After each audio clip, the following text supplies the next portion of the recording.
Good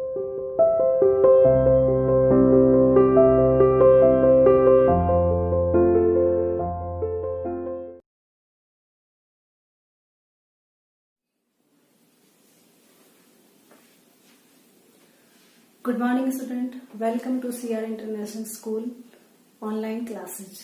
बच्चों, आज हम 12वीं कक्षा का पोइट्री सेक्शन से फिराक गोरखपुरी के द्वारा लिखी गई रुबाइयां और गजल पढ़ेंगे।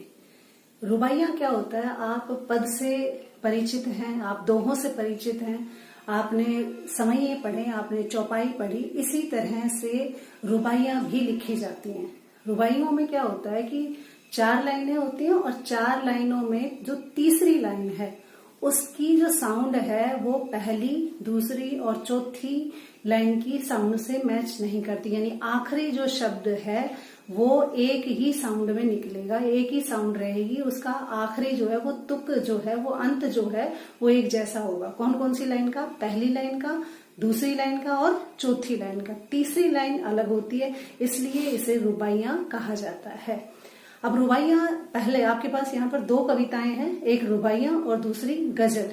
पहले हम गजल पढ़ेंगे, पहले हम रुबाइयां पढ़ेंगे, फिर हम गजल पढ़ेंगे। तो रुबाइयों में यहाँ क्या क्या वर्णन किया है फिराक गोरखपुरी ने, तो उसका वर्णन हमने बोर्ड पे लिखा है, तो आप एक बार देख लीजिए। यहाँ पर 12वीं का पाठ हम पढ़ रहे हैं, कक्षा चैप्टर नंबर आपका 9वां है, रुबाइयां और गजल। कवि इसके फिराक गोरखपुरी हैं। रुबाइयों का उद्देश्य क्या है? रुबाइयों का उद्देश्य है माँ और पुत्र के प्रेम का वर्णन, कि एक माँ अपने पुत्र से कितना लगाव रखती है, कैसे उसे वो चांद सितारों की तरह लगता है, कैसे वो उसे खिलाती है, दुलार करती है, प्यार करती है, इसका वर्णन है।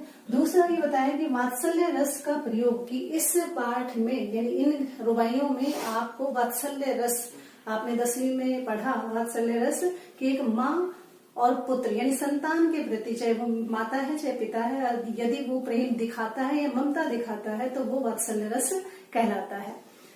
तीसरे पे चलते हैं, बच्चे का बाल हठ और समाधान। यानी यहाँ पर बच्चा किस तरह से जिद करता है एक चांद को पाने के लिए, क्योंकि बच्चा बच्चा होता है, उसकी कोई भी जिद संभव और असंभव दोनों हो सकती है। तो इसलिए माँ जो है अपने बच्चे की हठ को, जिद को पूरा करने के लिए उसे बहलाती है, फुसलाती है और फिर उसका समाधान कैसे करती है, इसका जिक्र भी आप रुबाइयों में पढ़ेंगे। चौथा पॉइंट है हमारा ग्रामीण आंचल के त्योहार। अब आंचल का मतलब होता है ग्रामीण क्षेत्र में। ग्रामीण क्षेत्र में जो भी हमारे तीज त्योहार आते हैं उनका वर्णन इसमें दिया हुआ है, और कैसे तीज त्योहार आने पर घर साज सज्जा यानी कि घरों को कैसे सजाया जाता है, लीपा पोता जाता है, तैयारियां की जाती हैं, साफ सुथरा किया जाता है, रंग रोगन करवाया जाता है, उसे लाइटों से सजाया जाता है। तो किसी भी त्योहार या उत्सव पर गाँव के क्षेत्र में जो है वो घर कैसे सजते हैं। और साथ साथ में ये भी कि जब एक बच्चा मिट्टी के ढेर में यानी कि बालू मिट्टी के ढेर में, गीली मिट्टी के ढेर में जब वो एक घर बनाता है तो उसे घरौंदा कहते हैं, जो हमने बचपन में कभी हमने भी बनाए थे, आपने भी बनाए होंगे या गांव में देखा होगा, कि वो घरौंदा बनाते हैं। गीली मिट्टी जब आती है तो उसमें कुछ न कुछ डिजाइन वो कर देते हैं, उसे घरौंदा कहते हैं। तो कहते हैं, और साथ में उत्साह का वर्णन है कि किस तरह से जब तीज त्योहार आते हैं तो मतलब परिवार में किस तरह से खुशियां आ जाती हैं, लोग उत्साह से भर जाते हैं और उन उत्साह में कैसी भावनाएं उमड़ कर आती है, इस चीज का वर्णन आप रुबाइयों में पढ़ेंगे। अब आगे जो पद हैं जो रुबाइयों के हैं वो हम किताब से पढ़ेंगे, तो अब आप किताब खोलिए और किताब से पढ़ते हैं।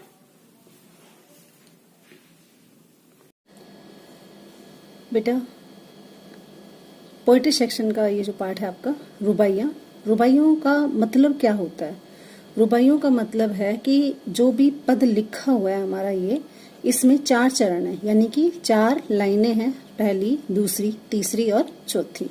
ठीक है, लेकिन क्या है कि एक पद होता है और एक चौपाई होती है, एक दोहा होता है। तो ये रुबाई भी ऐसे ही कविता लिखने का एक तरीका है। और इस तरीके की क्या विशेषता है कि इसमें जो पहली लाइन है, जो दूसरी लाइन है और जो चौथी लाइन है, उनकी जो आखिरी साउंड है वो एक जैसी मिलेगी। यानी ई लास्ट में ई की मात्रा है, इसमें भी ई की मात्रा है, इसके में भी ई की मात्रा है, लेकिन ये ध्यान रखना है कि इसमें तीसरे में वैसी मात्राएं नहीं है, अर्थात आखिरी में तुक एक जैसा नहीं होता, यानी कि सेम साउंड आपको नहीं मिलेगी। किसमें? सिर्फ तीसरी लाइन में। ठीक है, कौन कौन सी में मिलेगी? पहली, दूसरी और चौथी में मिलेगी, लेकिन तीसरी में नहीं मिलेगी। इसे ही रुबाई कहते हैं। ऐसी जो पद लिखे जाते हैं उनको ही रुबाई कहते हैं। ठीक है, यहाँ पे समझ ले। फिर आपका असाइनमेंट जब आएगा तो उसमें भी आपको ये डेफिनेशन मैं लिख कर दूंगी, आप बाकी इससे पढ़ते रहें। ये रुबाइयाँ इस तरह से होती हैं कि मोस्टली जो है पहली, दूसरी और चौथी लाइन में समान साउंड होती है, तुक सेम होता है, मतलब सेम साउंड मिलेगी आपको, और तीसरे में नहीं मिलेगी। ठीक है, चलो तो अब पढ़े।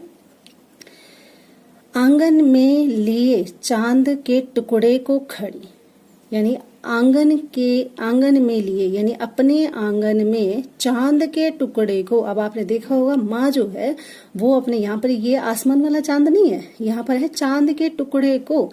चांद का टुकड़ा अर्थात एकमात्र पुत्र जो बहुत प्यारा होता है। ठीक है, कहते चांद के टुकड़े को खड़ी, अर्थात आंगन में माँ अपने बेटे को गोद में लेकर खड़ी है।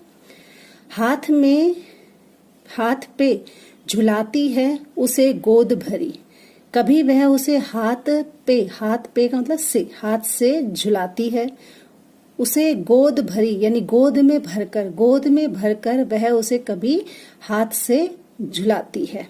ठीक है, कभी अपने बेटे को गोदी में लिए हुए आंगन में खड़ी है, कभी उसे हाथ से झुलाती है, गोद में लेकर उसे हाथ से झुलाती है।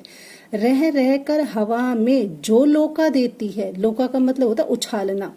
कहते रह रह कर बार बार वह कभी कभी उसे हवा में जो उछाल देती है, अर्थात ऊपर। आपने देखा होगा छोटे बच्चों को हम कई बार गोदी में लेते तो ऊपर उछाल देते थे, इसी तरह से माँ भी अपने बच्चे को ऊपर उछालती है।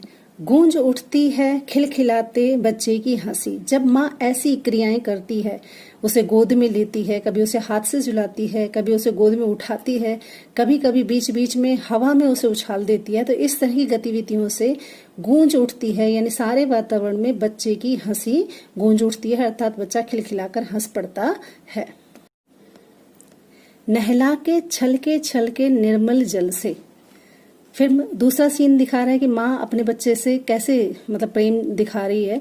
नहला के छलके निर्मल जल से, नहला रही है उसे छलके यानी ऐसा पानी जो कि बाल्टी में या टब में भरा हुआ है और छलक कर, निर्मल का मतलब पवित्र जल, वो पवित्र जल छलक के यानी बाहर भी गिर रहा है, इतनी ज्यादा अधिक मात्रा में बाल्टी में या टब में पानी भरा हुआ है, उस बिखरते हुए पानी में उस बच्चे को नहला रही है। उलझे हुए गेसुओं में, उलझे हुए निलाने के बाद, गेसुओं का मतलब बाल, कहते निलाने के बाद बच्चे के बाल उलझ जाते हैं, तो उन उलझे हुए बालों में क्या कर रही है? कंघी करके, यानी कि उसकी कंघी करके बालों को संवारती है। किस प्यार से देखता है बच्चा मुख को, यानी जब माँ ऐसे कर रही होती है, उसे मतलब नहला रही होती है, उसके मतलब बालों में कंघी कर रही होती है, तो बच्चा बड़े प्यार से देखता है माँ के मुख को। यानी छोटा बच्चा होता है वो माँ के मुख की तरफ निहारता रहता है, एक टक लगातार उसे देखता रहता है। कब देखता रहता है और कब देखता है?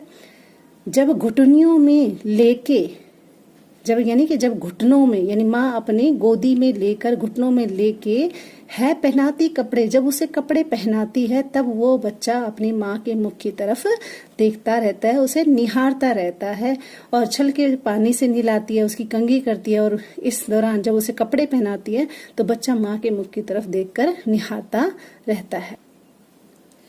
दीपावली की शाम घर पुते और सजे हैं। अब यहाँ पर उस त्योहार का जिक्र किया है, दीपावली के उत्सव जो है वो आ गया है, और उस दौरान यानी दीपावली की शाम है, यानी दिवाली की शाम को घर सब पुत गए हैं, अर्थात दिवाली पर हम भी जैसे रंग रोगन या लीप कर उसे सुंदर बना देते हैं, ऐसे ही सारे घर लीप पोत दिए गए हैं और सज गए हैं, अर्थात लड़ियों से, ठीक है, कभी उसे मतलब लीप पोत कर उसे सजा दिया गया है।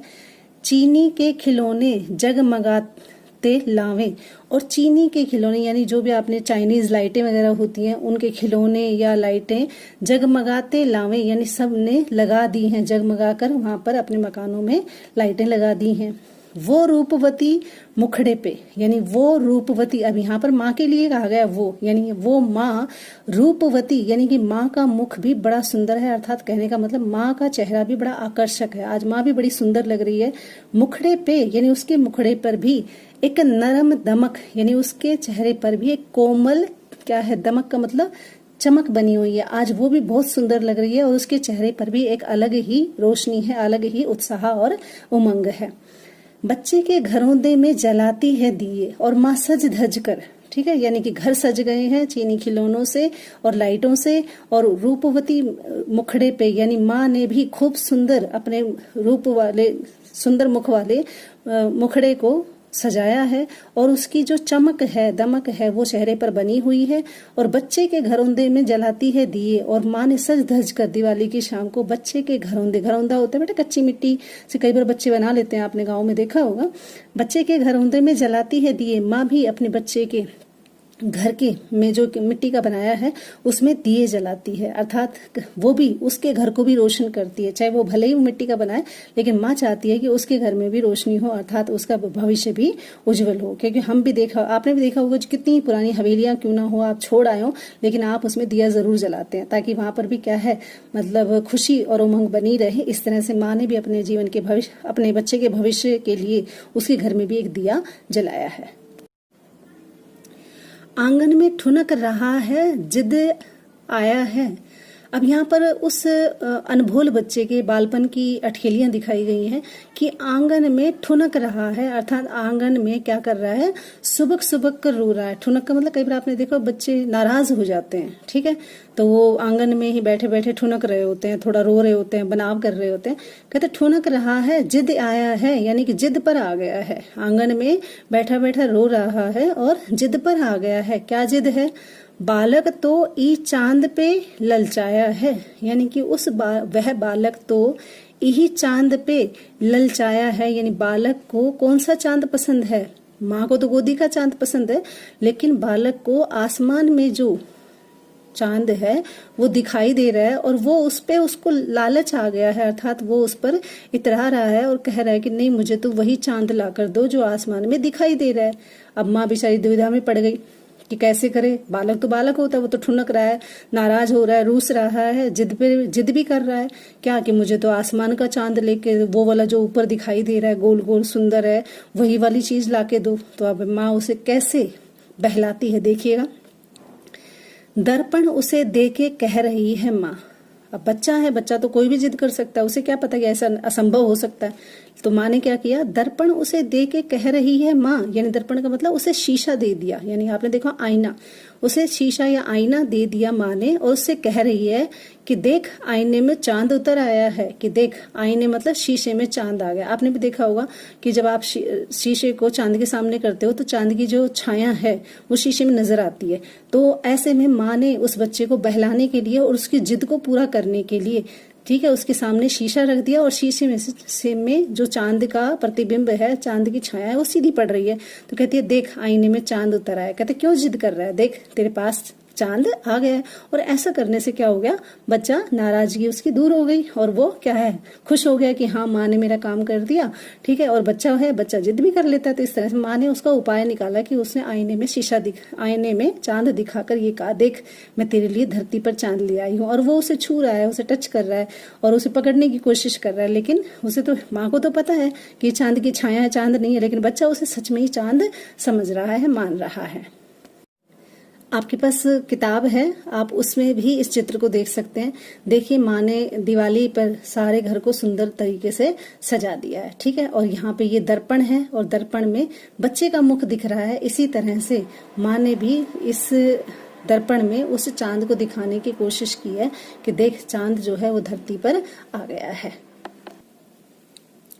रक्षाबंधन की सुबह रस की पुतली। अब यहाँ पर एक दूसरे त्योहार का जिक्र आ गया है कि रक्षाबंधन आ रहा है। और रक्षाबंधन कब आता है, सावन में आता है। सावन की घटाएं जो है चारों तरफ छाई होती हैं। आजकल देखा है आपने भी, बारिश तो हो या ना हो, लेकिन बादल जरूर छाए रहते हैं। तो कहते हैं रक्षाबंधन की सुबह है, यानी कि रक्षाबंधन का त्योहार है और उसकी सुबह का दिन है, यानी रक्षाबंधन की सुबह को रस की पुतली। अब यहाँ पर रस का मतलब होता है मिठास। अब यहाँ मिठास से मतलब नहीं है, यहाँ रस की पुतली उस लड़की को कहा गया है जिसके मन के अंदर अपने भाई के लिए रक्षाबंधन के त्योहार पर प्रेम जो है, रस का मतलब प्रेम भरा पड़ा है कि मैं राखी बांधूंगी अपने भाई को। नए सपने सजाए हैं उसने, कौन सी राखी खरीदूं, कैसी खरीदूं, ये सारी यानी वो रस की पुतली वो रस से भर गई है, अर्थात अपने भाई के प्रेम में इतनी सरोबार है कि राखी के त्योहार पर वह सुबह सुबह, ठीक है, बड़ी ही मतलब उत्सुक है, उमंग भर गई है उसमें।